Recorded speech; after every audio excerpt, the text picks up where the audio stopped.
Hello friends, ધમુસ kitchen and vlog પર તમારું સ્વાગત છે. મિત્રો, શું તમે ખાટી છાશમાં લીલા વટાણા નાખી અને કોઈ ટેસ્ટી રેસિપી બનાવી છે? ખરેખર જોરદાર ટેસ્ટી અને ખૂબ જ હેલ્ધી એવી બને છે. નહીં બાફવાનું, નહીં શેકવાનું કે નહીં તળવાનું, સિમ્પલ મસાલાથી યુનિક રેસિપી બનાવીશું.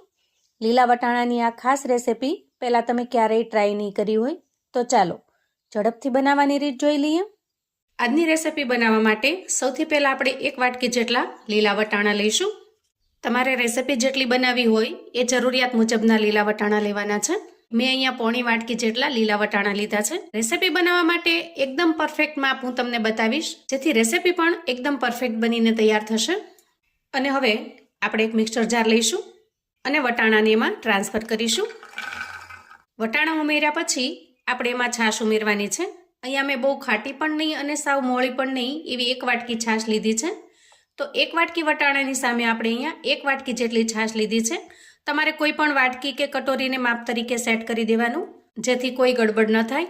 હવે અડધી વાટકી જેટલી છાશ આપણે વટાણામાં ઉમેરીશું અને અડધી વાટકી વધેલી છાશ આપણે સાઈડ પર મૂકીશું અને જારનું ઢાંકણ ઢાંકી એકદમ સરસ રીતે પીસી લેવાનું છે. તો અહીંયા વટાણાને આપણે આ રીતે એકદમ સરસ બારીક પેસ્ટમાં પીસી લીધા છે. જુઓ, બિલકુલ દાણા કે ચંક્સ ન રહે એ રીતે વટાણાની એકદમ સરસ પેસ્ટ બનાવી લેવાની. ત્યાર પછી આપણે એક મિક્સિંગ બાઉલ લઈશું અને જે કટોરીનું માપ સેટ કરેલું છે એ અડધી કટોરી જેટલો બેસન અથવા તો ચણાનો લોટ લેવાનો છે અને અડધી વાટકી જેટલો આપણે અહીંયા રવો લેવાનો છે. રવો એટલે કે જે એકદમ ઝીણો દાણો આવે છે, બારીક પાવડર જેવો, એ લઈ લઈએ. જો તમારી પાસે સૂજી હોય એટલે કે મોટો દાણો હોય તો એને મિક્સર જારમાં થોડી ગ્રાઇન્ડ કરી અને એકદમ સરસ પાવડર જેવી બનાવી અને પછી ઉમેરી દેવાની. અને ત્યાર પછી આપણે તૈયાર કરેલી લીલા વટાણાની પેસ્ટને ઉમેરી દઈએ. એકદમ સરળતાથી, નહીં બાફવાની ઝંઝટ, નહીં આથવાની ઝંઝટ, ખૂબ જ ટેસ્ટી અને એકદમ યુનિક એવો નાસ્તો બનીને તૈયાર થશે. હવે એ વટાણાને પીસતી વખતે જે અડધી વાટકી છાશ વધી છે ને, એ છાશનો ઉપયોગ કરી લેવાનો. મિક્સર જારની અંદર આપણે છાશને નાખી દઈએ અને આ રીતે એની અંદર જે કાંઈ વટાણાનું બેટર છે એ છાશની અંદર આવી જશે. અને ત્યાર પછી એ છાશને આપણે બેટરની અંદર ઉમેરી દઈએ અને હવે આ બધી જ વસ્તુને આપણે સારી રીતે મિક્સ કરી લેવાની છે. જો જરૂર જણાય તો વિસ્કરની મદદથી પણ સરસ રીતે મિક્સ થઈ જશે. બેટર એકદમ સરસ રીતે તૈયાર થઈ જાય ત્યાર પછી ઢાંકણ ઢાંકી બેટરને અંદાજે 8 થી 10 મિનિટ સુધી સારી રીતે રેસ્ટ થવા દઈએ, જેથી એના અંદર આપણે જે રવો ઉમેર્યો છે એ સરસ રીતે ફૂલી જાય અને ચણાનો લોટ પણ સરસ રીતે મિક્સ થઈ જાય. અને જ્યાં સુધીમાં બેટર રેસ્ટ કરે છે ત્યાં સુધીમાં આપણે આજના નાસ્તા માટેની એકદમ ટેસ્ટી એવી ચટણી બનાવી લઈશું. આજે બનાવીશું દહીં શિંગદાણાની એકદમ ચટપટી ટેસ્ટી એવી ચટણી. હવે ચટણી બનાવવા માટે થોડા શિંગદાણા લઈશું. તમારે જેટલી સ્પાઇસી બનાવવી હોય એ રીતનું મરચું ઉમેરવાનું. હું અહીંયા અડધું લીલું મરચું ઉમેરી રહી છું, કેમ કે આ મરચું બહુ તીખું પણ નથી અને સાવ મોળું પણ નથી. તમારે જેટલું સ્પાઇસી બનાવવું હોય એ રીતનું મરચું ઉમેરવાનું છે. ત્યાર પછી આપણે 2 ચમચી જેટલું મોળું દહીં ઉમેરીશું અને સાથે સાથે નાનો આદુનો ટુકડો ઉમેરી દઈએ. ત્યાર પછી સ્વાદ પ્રમાણે મીઠું ઉમેરી દઈએ. 5 ચમચી જેટલું આખું જીરું ઉમેરીશું અને 4 થી 5 ચમચી જેટલું પાણી ઉમેરીશું. આજની ચટણી એકદમ સિમ્પલ મસાલાથી પણ ખૂબ જ ટેસ્ટી બને છે. તો ચાલો ફટાફટ ઢાંકણ ઢાંકી ચટણીને પીસીને તૈયાર કરી લઈએ. વાહ, જુઓ, એકદમ ટેસ્ટી એવી શિંગદાણાની ચટણી બનીને તૈયાર છે. ટેસ્ટમાં એકદમ લાજવાબ, બાકીની બધી ચટણીના ટેસ્ટને ભૂલાવી દે એવી સરસ ટેસ્ટી આ ચટણી બને છે. હવે ચટણીને વધારે ટેસ્ટી બનાવવા માટે એક પેનમાં થોડું તેલ ગરમ કરી લઈશું, અંદાજે 1 ચમચી જેટલું, અને ત્યાર પછી ચપટી જેટલી હિંગ ઉમેરીએ. અડધી ચમચી જેટલી રાઈ ઉમેરીશું, અડધી ચમચી જેટલું જીરું, અડધી ચમચી જેટલા આખા તલ અને થોડા મીઠા લીમડાના પાન. હવે વઘારને સરસ રીતે મિક્સ કરી આપણે ચટણીની અંદર ઉમેરી દઈએ અને મિક્સ કરી દઈએ. હવે તૈયાર થયેલી ચટણીને આપણે સાઈડ પર મૂકીશું અને બેટરને ચેક કરી લઈએ. તો જુઓ, અહીંયા થોડી વાર રેસ્ટ થવાથી બેટર થોડું ઘાટું બન્યું છે. રવો એકદમ સરસ રીતે ફૂલી ગયો છે. ચણાનો લોટ પણ સરસ રીતે મિક્સ થઈ ગયો છે. હવે આપણે મસાલા કરીશું. 1 ચમચી જેટલી આદુ મરચાંની પેસ્ટ ઉમેરીશું, 1 ચમચી ધાણા પાવડર, થોડું 5 ચમચી જેટલું આખું જીરું ઉમેરીશું અને તીખાશ માટે 1 ચમચી જેટલી લીલા મરચાંની પેસ્ટ. આ રેસિપીની અંદર આપણે લાલ મરચું પણ ઉમેરવાના નથી, એટલે તીખાશ માટે તમને જેટલું ફાવે એટલું લીલું મરચું ઉમેરવાનું છે. અને છેલ્લે થોડી કોથમીર ઉમેરીશું અને બેટરમાં સરસ રીતે મિક્સ કરી લઈશું. ત્યાર પછી આગળની તૈયારી માટે આપણે એક કડાઈ લઈશું. ખાસ કરીને જાડા તળિયાની કડાઈ અથવા તો નોનસ્ટિક પેનને પસંદ કરવાનું. ગેસને ચાલુ કર્યા વગર જ આપણે જે બેટર બનાવીને તૈયાર કર્યું છે એને કડાઈમાં ટ્રાન્સફર કરીશું.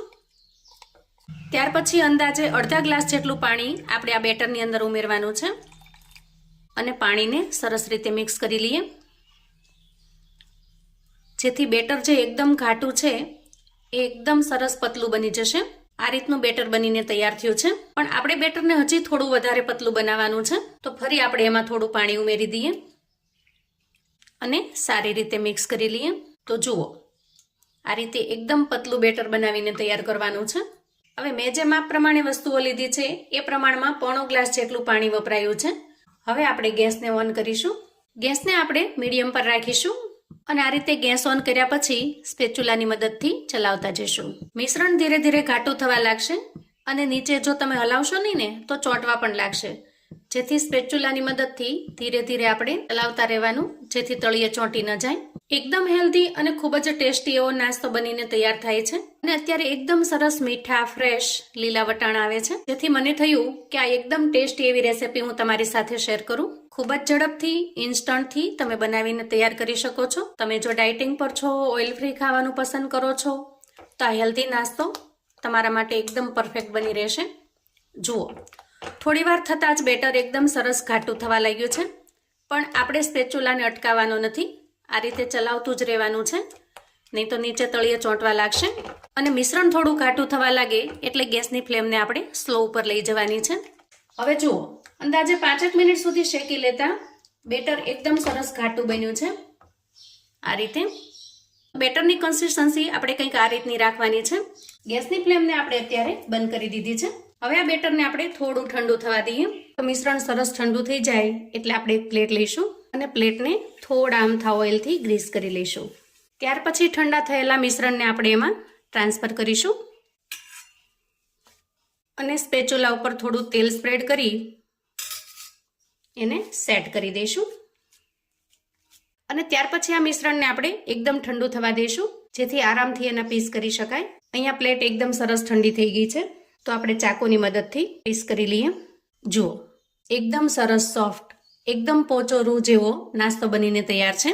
આ નાસ્તાને એકદમ ટેસ્ટી બનાવવા માટે તમે વઘારીને પણ એન્જોય કરી શકો છો, અથવા તો આ રીતે પ્લેન પણ એન્જોય કરી શકો છો.